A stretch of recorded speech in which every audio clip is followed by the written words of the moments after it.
वनराज शाह की बरसों की अकड़ और उसकी वो झूठी शान आज पूरे शाह परिवार को सड़क पर ले आई है।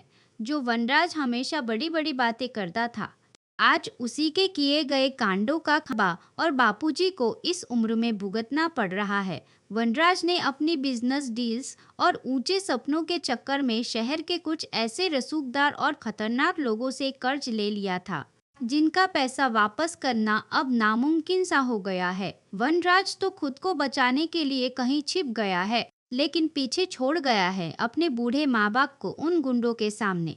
शाह हाउस की इज्जत को बचाने के लिए और उन कर्जदारों का मुंह बंद करने के लिए बा और बापूजी ने जो फैसला लिया है, वो किसी के भी रूम पे खड़े कर देगा। हमारी बा, जो कभी किचन से बाहर कदम नहीं रखती थी और हमेशा हुक्म चलाती थी, आज वो दूसरों के घरों में जाकर चौका बर्तन करने को मजबूर हैं।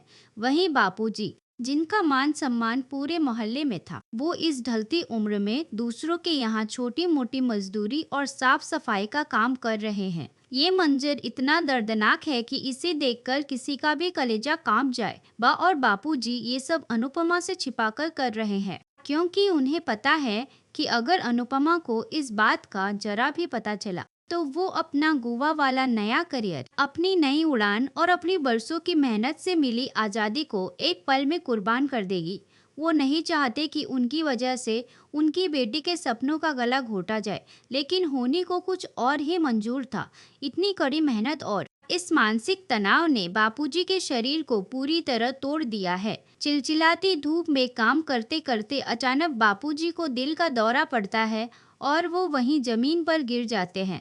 बाकी चीखें सुनने वाला वहाँ कोई नहीं है। उन्हें आनन फानन में हॉस्पिटल में भर्ती कराया जाता है, जहाँ डॉक्टर्स का कहना है कि उनकी हालत बहुत नाजुक है।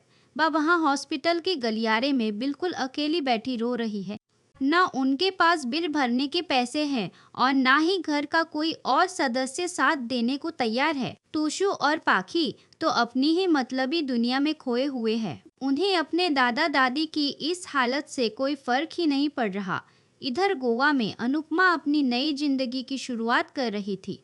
वो बहुत खुश थी कि आखिरकार उसे खुद को साबित करने का मौका मिला है, लेकिन जैसे ही उसके फोन की घंटी बजती है और उसे बापूजी की गंभीर हालत का पता चलता है, अनुपमा के पैरों तले जमीन खिसक जाती है। उसे जब ये पता चलता है कि उसके माता पिता ने कर्ज चुकाने के लिए दूसरों के घरों में काम किया है, तो वो खुद को माफ नहीं कर पाती। अनुपमा एक पल की भी देरी नहीं करती। वो अपने सारे कॉन्ट्रैक्ट्स, अपना करियर और अपने उन सुनहरे सपनों को वही छोड़कर पहली फ्लाइट से वापस दौड़ पड़ती है। शाह हाउस पहुंचते ही अनुपमा का सामना उन कर्जदारों से होता है जो घर के बाहर तमाशा कर रहे थे। अनुपमा की आंखों में इस बार वो पुरानी लाचारी नहीं, बल्कि एक चिंगारी है।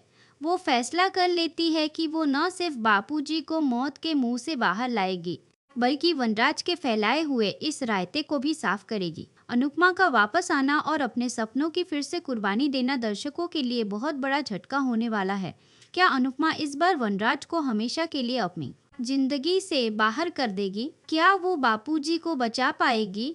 ये सब देखना अब शो में सबसे बड़ा मोड़ होने वाला है। मेकर्स ने इस ट्रैक के जरिए ये दिखा दिया है कि एक माँ बाप के लिए बच्चे चाहे कुछ भी करे, लेकिन जब बच्चों की गलती की सजा बुजुर्गों को मिलती है तो उसका अंजाम बहुत बुरा होता है। आप लोग मुझे कमेंट में जरूर बताएं कि क्या अनुपमा को अपना करियर छोड़कर वापस आना चाहिए था, या उसे इस बार थोड़ा स्वार्थी बनकर अपनी लाइफ पर ध्यान देना चाहिए था। पर मैं आपको इस ड्रामे की हर छोटी बड़ी अपडेट देती रहूंगी।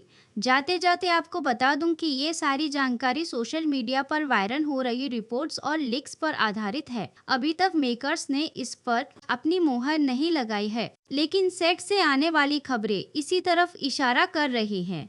तो तैयार रहिए अनुपमा की जिंदगी के सबसे बड़े त्याग को देखने के लिए।